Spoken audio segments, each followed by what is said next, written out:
आज पूरे भारत में चाइना के खिलाफ पूरा गुस्सा है।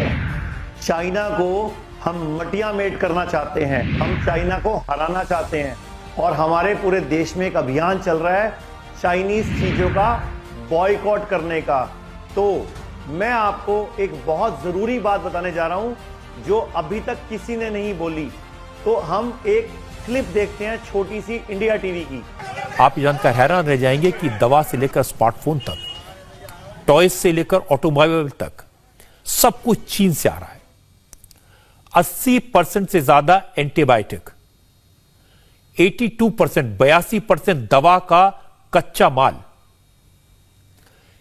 73% टेलीकॉम और 82% इलेक्ट्रॉनिक इक्विपमेंट चीन से आते हैं। इन 4 सेक्टर से ही चीन करीब 4 लाख करोड़ रुपए भारत से ले जाता है।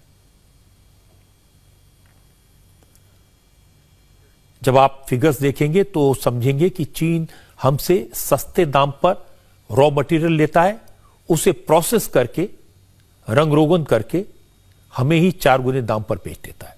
तो देखा आपने कि पूरे भारत में लगभग साल के अंदर 5 लाख करोड़ का सामान भारत में चाइना से आता है, जिसमें इलेक्ट्रॉनिक आइटम्स हैं, जिसमें गैजेट्स हैं, उसके ऐप्स हैं, कई चीजें हैं।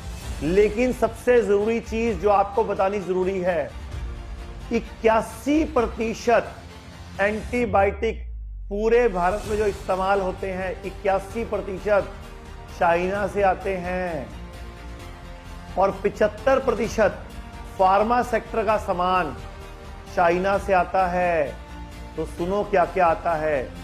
जितनी भी आप गोलियां खाते हो केमिकल वाली एलोपैथी की, उसका रॉ मटेरियल भी 80% चाइना से आता है।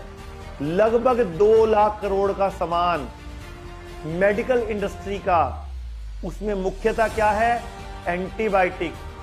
जितने भी आप ग्लूकोज लगवाते हो उनकी जो पाइप्स होती हैं, उनकी जो स्ट्रॉज हैं, जितने भी डिस्पोजेबल इंजेक्शंस हैं, मोस्टली चाइना से आते हैं। इसके अलावा जितने भी किडनी डायलिसिस के पेशेंट हैं, जिनका डायलिसिस होता है, वो डायलिसिस का पैकेज भी चाइना से आता है।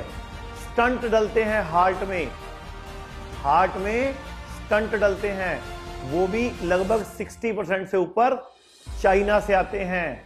तो मैं आपको ये बोलना चाहूंगा 2 लाख करोड़ का सिर्फ मेडिकल इंडस्ट्री का सामान चाइना से आता है। लेकिन अगर आप लोग बीमार ही ना पड़ो, अपने डॉक्टर खुद बन जाओ, तो 2 लाख करोड़ की चोट हम चाइना को दे सकते हैं। अरे राखी चाइना से आ रही थी, होली का सामान चाइना से आ रहा था, दिवाली का सामान चाइना से आ रहा था, हमारे स्वस्थ होने का सामान भी चाइना से आ रहा है। लेकिन आप और हम मिलकर चाहें तो इसको रोक सकते हैं।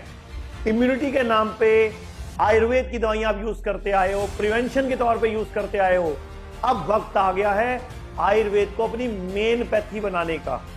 तो अब आपको एक काम दे रहा हूं, अगर सच में आपको चाइना पे गुस्सा है, अपने शहर के अंदर किसी भी एक आयुर्वेदिक डॉक्टर को पकड़ लो, उसको कस के पकड़ के उसको अपना फैमिली डॉक्टर बना लो कि जब भी कोई सुख आए, दुख आए, कोई तकलीफ आए, कोई बीमारी आए, हार्ट अटैक पड़े या कोई भी ऐसी दिक्कत आए, तो पहला फोन किसको जाना चाहिए, फैमिली डॉक्टर को।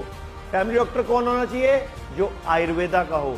फायदा क्या है, आयुर्वेदा वाला आपके अंगों की चाह नहीं रखता, उसको कुछ कटवाना नहीं है, उसको अनावश्यक टेस्ट नहीं कराने, उसकी नजर आपकी जेब पर नहीं है और वो बिल नहीं बनाता। तो मैं फिर बोलना चाहूंगा, अब वक्त है भारत की स्वदेशी चिकित्सा पद्धति आयुर्वेद को अपनाने का। और मैं एलोपैथी को अपनाने को क्यों नहीं बोल रहा हूं, सुनते हैं।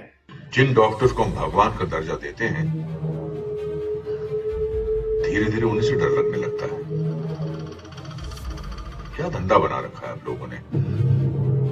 दवाइयां वहां से लो जहां से आप लोग रेकमेंड करते हैं, उन कंपनीज की लो जिन कंपनी से आपको फायदा होता है।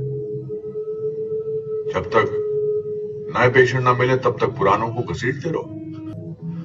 आप हॉस्पिटल जाते हैं, ब्लड प्रेशर की प्रॉब्लम से लेकिन वहां पहुंचते हैं तो पता लगता है कि किडनी की भी प्रॉब्लम शुरू हो गई है। तो सुना आपने, अब फैमिली डॉक्टर किसको बनाना है?